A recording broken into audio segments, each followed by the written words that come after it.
Selesai sholat, sahabat-sahabat bertanya kepada Rasulullah, "Wahai Rasulullah, sholatnya tidak seperti biasa hari ini." Kenapa, kata Rasulullah? Pada saat Rasulullah ruku itu cukup lama. Ya, kata Rasul, tadi ada malaikat yang datang menekan pundakku. Setelah malaikat itu pindah, merasa pundakku tidak ditekan lagi, barulah aku melanjutkan sholat. Kenapa malaikat menekan pundakmu, wahai Rasulullah?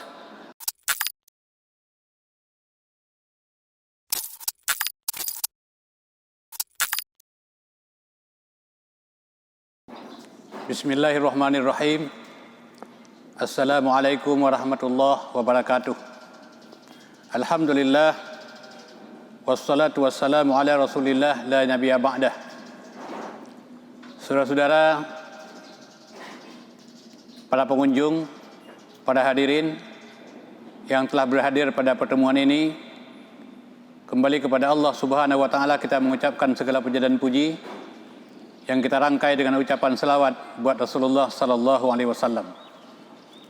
Adapun tausiah yang perlu kita sampaikan pada kesempatan ini adalah kita ambil judul, perlukah kita menghormati orang lain? Dan perlu kita ketahui bahwa menghormati orang lain adalah merupakan bahagian daripada kesempurnaan iman. Kalau kita perhatikan sabda Rasulullah SAW, Rasulullah mengingatkan kita semua, la yu'minu ahadukum hatta yuhibba li akhihi ma yuhibba li nafsihi. Tidak sempurna iman seorang manusia sebelum ia bisa mencintai orang lain sebagaimana ia mencintai dirinya sendiri. Dan ini banyak dipraktekkan oleh para sahabat-sahabat yang mulia sesuai dengan kader generasi terbaik yang ditinggalkan oleh Rasulullah SAW. Kita lihat satu contoh. Satu ketika Ali bin Abi Thalib radhiyallahu an, semoga Allah meridainya, beliau buru-buru ke masjid karena berharap supaya bisa melaksanakan salat berjamaah bersama-sama Rasulullah SAW dan sahabat-sahabat yang lain. Tapi apa yang terjadi? Tatkala Ali bin Abi Thalib sedang berjalan, di lorong sempit itu ada seorang kakek yang berjalan sangat lambat. Maka tidak sampai hati oleh Ali bin Abi Thalib untuk mendahuluinya. Maka Ali bin Abi Thalib pun memperlambat perjalanan. Walaupun Ali bin Abi Thalib sudah mendengar suara qamat di masjid, tapi dia tetap menghormati si kakek yang berjalan lambat karena dia sudah tua. Ali bin Abi Thalib tidak sampai hati melewatinya. Rupanya pada saat sampai di pintu masjid, si kakek ini lewat, tidak masuk ke masjid. Rupanya si kakek ini adalah agamanya Nasrani. Lalu Ali bin Abi Thalib buru-buru masuk ke masjid dan beliau mendapatkan ruku bersama Rasulullah sallallahu alaihi wasallam. Selesai sholat, sahabat-sahabat bertanya kepada Rasulullah, "Wahai Rasulullah, sholatnya tidak seperti biasa hari ini." Kenapa, kata Rasulullah? Pada saat Rasulullah ruku itu cukup lama. Ya, kata Rasul, tadi ada malaikat yang datang menekan pundakku.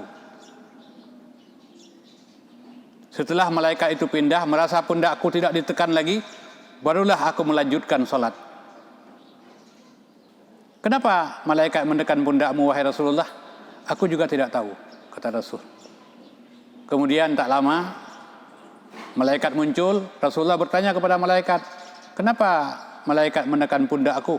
Lalu malaikat menjelaskan, "Wahai Rasulullah, tadi Ali bin Abi Thalib buru-buru ingin mendapatkan salat bersamamu. Kalau aku tidak menekan pundakmu, engkau akan ruku, engkau akan i'tidal lebih cepat. Ali bin Abi Thalib tidak bisa berjamaah bersamamu dari rakaat pertama. Maka aku menekan pundakmu." Jadi inilah kalau kita lihat bahwa kenapa seperti ini? Karena Allah perintahkan kepada malaikat supaya Nabi tidak i'tidal lebih cepat agar Ali bin Abi Thalib bisa salat bersama Rasulullah sallallahu alaihi wasallam. Disebabkan Ali bin Abi Thalib telah mau menghormati orang lain walaupun berbeda agama. Maka dapat kita simpulkan dari kisah ini, yang pertama adalah barang siapa yang mendapat rukuk bersama imam itu dihitung 1 rakaat. Yang kedua, hormatilah orang lain walaupun kita berbeda agama, karena yang kita hormati adalah manusianya. Kemudian manakala kita menghormati orang lain, Allah Subhanahu wa taala akan memberikan penghormatan kita. Maka apapun yang kita buat, sekecil apapun, itu semuanya adalah manfaat untuk kita sendiri. In ahsantum ahsantum li anfusikum wa in asatum falaha. Jika kamu berbuat baik, kebaikan itu untuk dirimu. Tapi sebaliknya jika kamu berbuat jahat, kejahatan itu pun akan kembali untuk dirimu. Jadi mudah-mudahan ada manfaat. Lebih kurang mohon maaf. Assalamualaikum warahmatullahi wabarakatuh.